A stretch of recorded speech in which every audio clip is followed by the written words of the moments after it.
So I've got a bit of trouble with the door today. I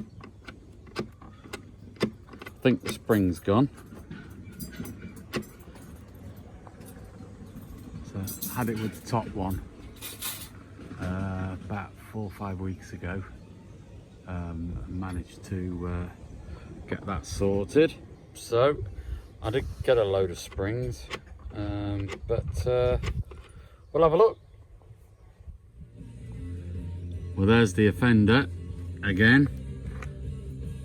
Snapped spring.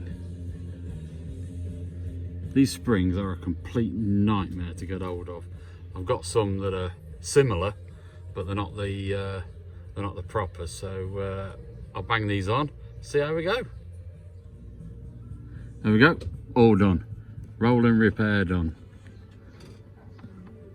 So hopefully that should do. Off we go again.